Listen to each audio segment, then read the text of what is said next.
Buenos días, tenemos el gusto de que nos acompañe en esta inauguración de la exposición sobre las maestras de México, el señor subsecretario Javier Treviño Cantú, al quien le damos las gracias y un gran aplauso por venir a apoyar estas tareas. Quisiera decirles que, bueno, todas y todos estamos conscientes de que el día de mañana es el día del maestro y de la maestra, ¿verdad? Porque hoy por hoy las maestras son más de la mitad del cuerpo docente a nivel primaria. Pero ¿por qué festejamos el 15 de mayo el Día de las y los Maestros? Pues porque esta fue una iniciativa que tuvieron unos diputados en 1917, de que el 15 de mayo, día en que se celebra un hecho muy importante para la historia de México, que seguramente pues todas las maestras ya les habrán enseñado a los alumnos que nos acompañan, que es lo que llamó Benito Juárez la segunda independencia de México. Y entonces se pensó que ese día, el día en que ganó la República y acabó el imperio, y México no se convirtió ni en un protectorado francés ni en un protectorado estadounidense, se reconociera a las y los maestros su labor fundamental para lograr el desarrollo de nuestra patria. En ese escenario es que se empezó a festejar el 15 de mayo. En 1918 fue el primer año que se festejó. Y esto nos habla de cómo las maestras, esta exposición se llama El arte de ser maestras. Entonces vamos a hablar brevísimamente, para no quitarles mucho tiempo, de cómo es que las mujeres llegan a ser maestras, porque esta es una de las primeras profesiones reconocidas para las mujeres. Antes las mujeres tenían que estar recluidas en su casa, ser muy buenas hijas, que deben seguir siéndolo, buenas esposas, buenas madres, saber cocinar, saber hacer todas las labores que se llaman mujeriles, pero no salir de su casa. No tener inclusive una educación igual a la que tenían los hombres. A las mujeres se les enseñaban cuestiones religiosas, pero no se les enseñaba ni siquiera a leer y escribir. Primero se les enseñó a leer para que leyeran la misa, las oraciones, pero no a escribir. Y finalmente se les enseña a leer y escribir y van a tener este derecho fundamental que es el derecho a la educación. Y este derecho lo impulsan fundamentalmente los gobiernos liberales desde el siglo XIX. En 1833, Valentín Gómez Farías impulsó que hubiera escuelas de enseñanza para niñas, en donde se les enseñara otras cosas, no nada más a leer y escribir, sino también historia, geografía, en fin, y este proyecto lamentablemente no fructificó. Fue hasta el gobierno de Benito Juárez y el triunfo de la República, por eso está muy bien elegido el 15 de mayo, cuando se crea la escuela secundaria para señoritas por Benito Juárez, y después esta escuela se convierte en la escuela en donde se iba a formar instructoras, porque se le añade un año de estudios y se les enseña pedagogía. Y posteriormente se transforma en la escuela normal para maestras. Entonces, en esta muestra que ustedes van a ver, después de que nos la inaugure el señor subsecretario, van ustedes a encontrar el trabajo de estas maestras en el México postrevolucionario. La investigación para encontrar todas estas imágenes la realizó una historiadora, la maestra Oresta López. Ella es del Colegio de San Luis, Entonces, esta exposición es una colaboración entre el Colegio de San Luis y el Instituto Nacional de Estudios Históricos de las Revoluciones de México. Tiene 28 imágenes y ustedes me dirán, ¿y cómo o por qué se sacaban estas fotografías? Pues es que nuestra Secretaría de Educación Pública les pedía que sacaran las fotografías para ver qué cosa estaban haciendo, porque todas estas maestras son maestras rurales, que son las que llevan a cabo la campaña de alfabetización que encabeza José Vasconcelos, y entonces quería saber la Secretaría realmente qué trabajo se estaba realizando. Entonces, en el Archivo General de la Nación hay cientos de estas fotografías, gracias a esa solicitud de la Secretaría, pero la mayor parte de ellas, bueno, pues por el tiempo casi están desaparecidas o también son de muy mala calidad. Entonces, la maestra Oresta se puso a buscar cuáles podían hablar de las diferentes actividades que tenían estas maestras rurales. Yo espero que ustedes disfruten de estas fotografías, en donde pueden ustedes ver cómo las maestras enseñaban no solo a niñas y a niños, sino a campesinos, a obreros, a personas en carácter de reclusión, a amas de casa, a adultos mayores, y no solamente a leer y escribir, sino enseñaban para que tuvieran un oficio, educación física, cívica, hacían campañas de vacunación y desde luego también enseñaban a luchar por los derechos y el principal de ellos, el derecho a la educación. Es pues un conjunto de huellas gráficas de la historia de la educación en México que muestra la importancia que tienen las mujeres en el magisterio nacional. Gracias por acompañarnos y le pedimos al señor subsecretario que nos diga unas palabras.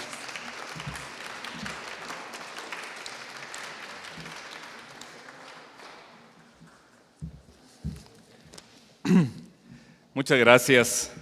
Muy buenos días a todas, muy buenos días a todos.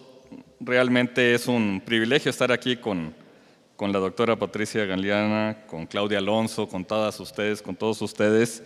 Y realmente quisiera, en nombre del secretario de Educación Pública, el licenciado Emilio Choaifet, agradecer la asistencia de todas y de todos a la exposición El arte de ser maestra en el México postrevolucionario.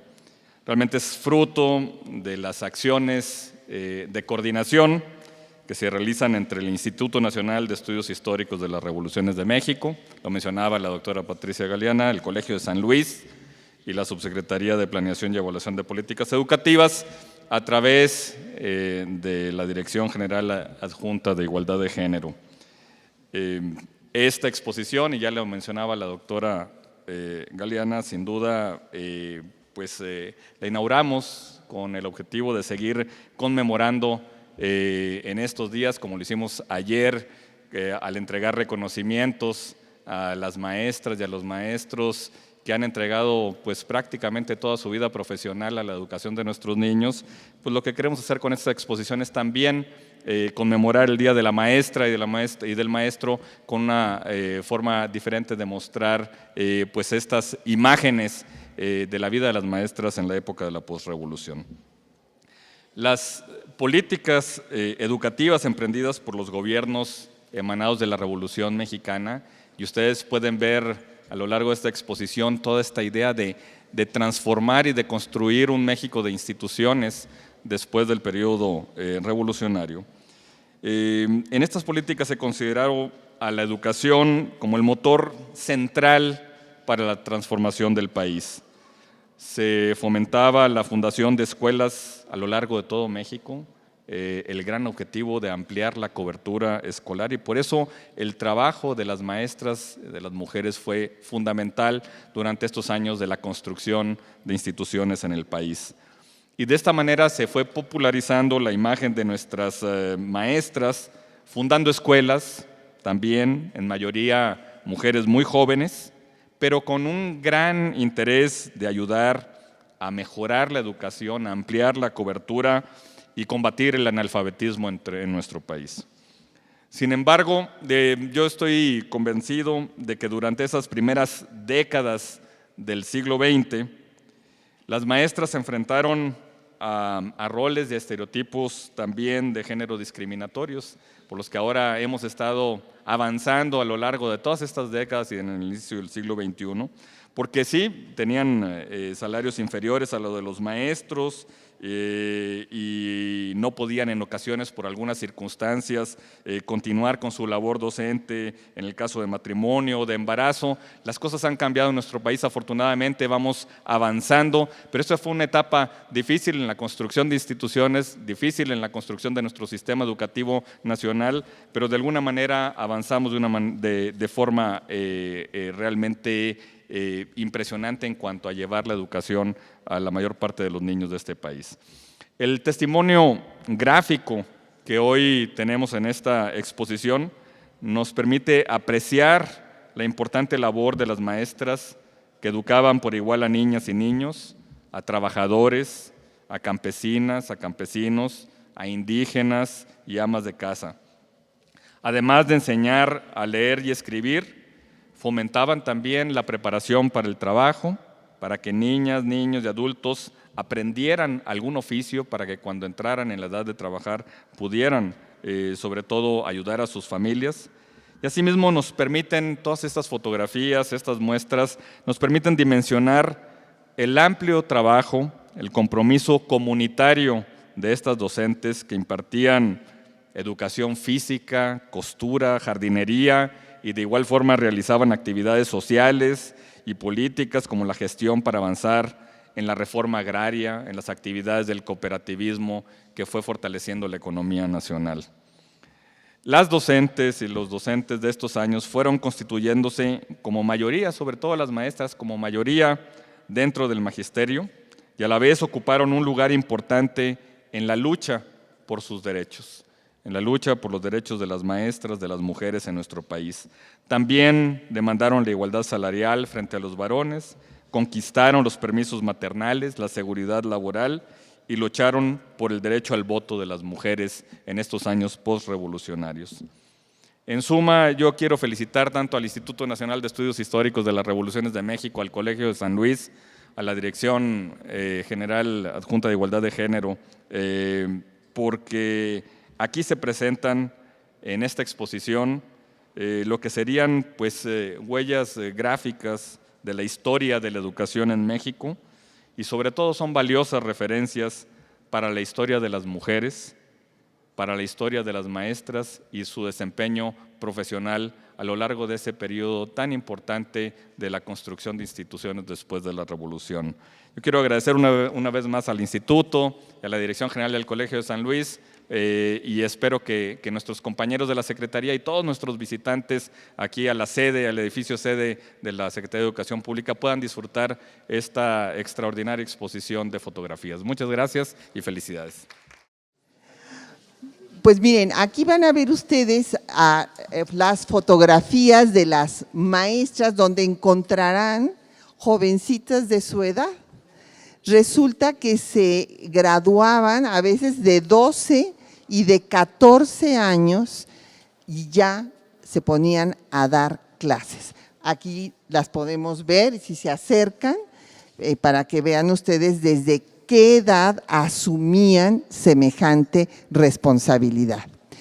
Y como nos decía el señor subsecretario, no solamente enseñaban a leer y escribir, sino también a que aprendieran diferentes oficios. Aquí tenemos a todos tratando de manejar las máquinas de coser. Y bueno, ustedes saben que las mujeres desde la época de nuestras culturas originarias, pues eran las mujeres las que hacían las telas y la ropa que vestía a todo el núcleo familiar.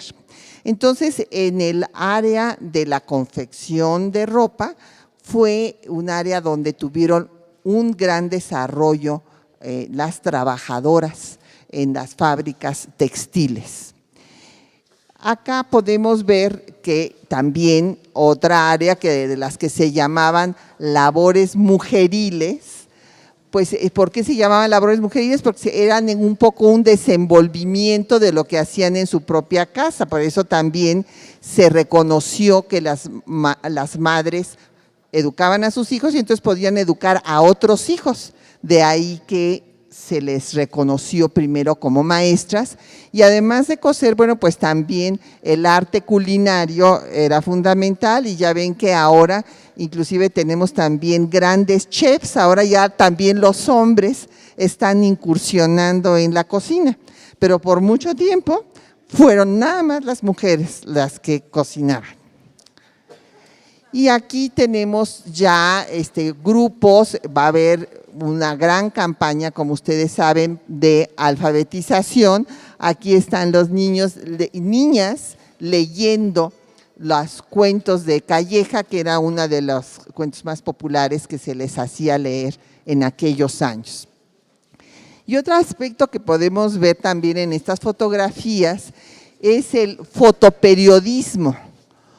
Cómo nos dan este fotógrafo, por ejemplo, que es Enrique Díaz, nos da con esta sola fotografía la idea de cómo se vivía en las zonas rurales en aquellos años. Esta fotografía es de 1927 y aquí pueden ustedes ver pues la habitación de este niño que ya está ahí con su cartilla para aprender a leer.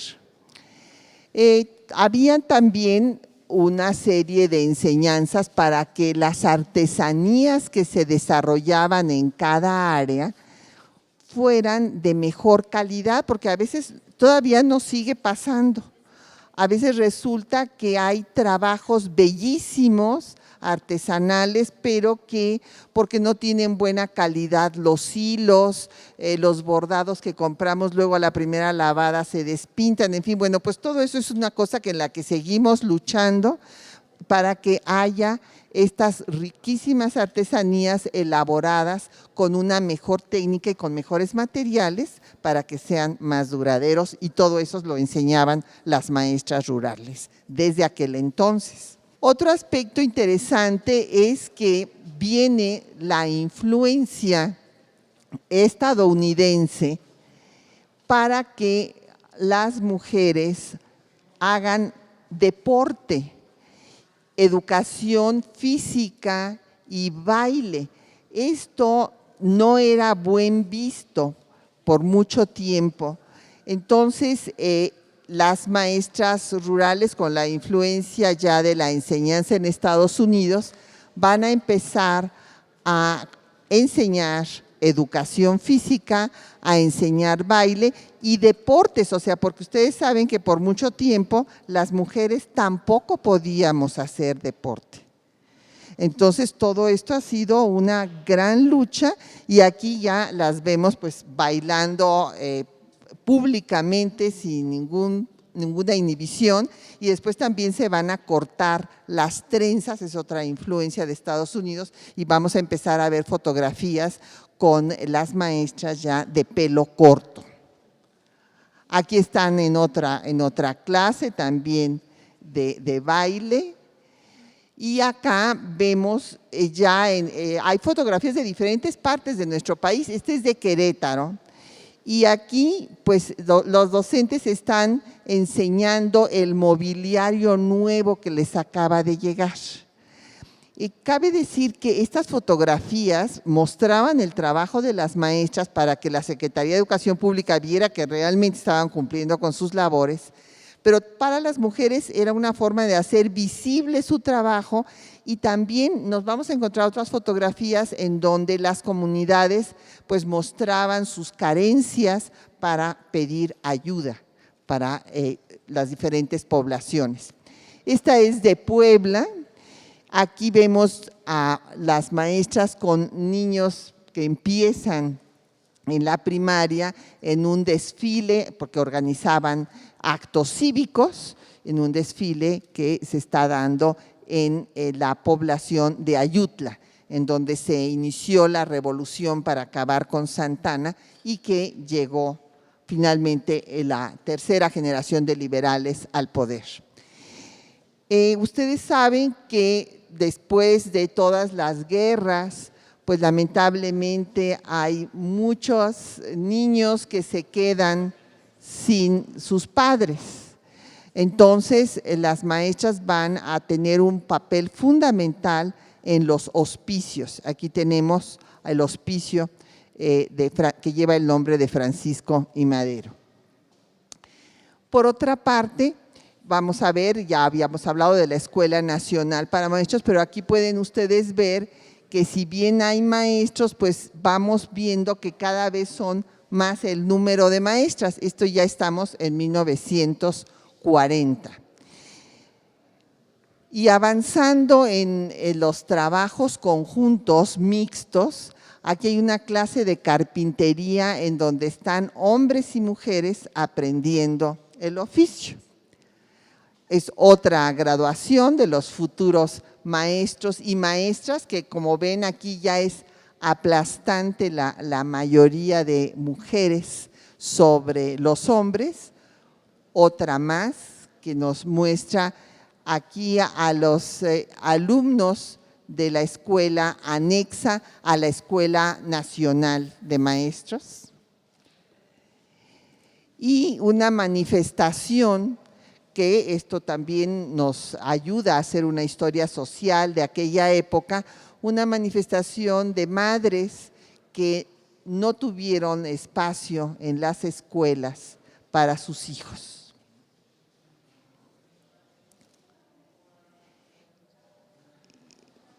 Un aspecto fundamental para la educación, como ustedes saben, fue el dotar a los alumnos de libros de texto. Entonces, aquí está este grupo de niños de Hidalgo, de una zona muy, muy pobre, mostrando todos los libros con los que ya están aprendiendo a leer y escribir, y a historia, geografía, todo lo que tienen que saber. Esta es otra escena, esta es de Veracruz. Todo el esfuerzo que se ha hecho para dotar de educación a todas las regiones, y aquí tenemos a un grupo de adultas, a campesinas que están esperando que llegue su maestra. Y aquí está la maestra enseñándole, miren, aquí no sabemos si tenía pelo largo o corto porque se lo podía haber enrollado, pero en fin, aquí está la maestra enseñándole a una campesina. Hacían, por ejemplo, campañas de vacunación, les daban clases de higiene, o sea, las maestras se convirtieron en la guía de la población en todos aspectos.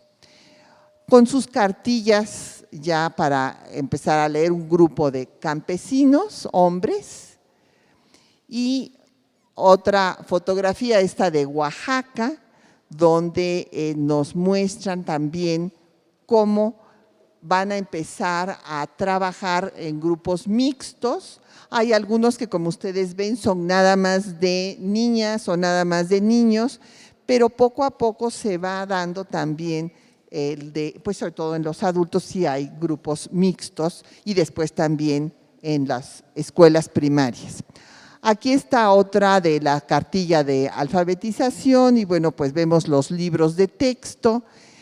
Hay que verlas con detenimiento porque la verdad es que son fotografías, muchas de ellas muy buenas fotografías, muy artísticas, y son fotografías que mandaban las maestras, como les decía yo, para mostrar que habían cumplido con su trabajo, pero encontramos fotografías que también, además de darnos ese testimonio del trabajo docente, tienen un carácter artístico, ¿verdad? Esta es una muestra de las muchas fotografías que nos dan cuenta del trabajo fundamental que han hecho las maestras de México.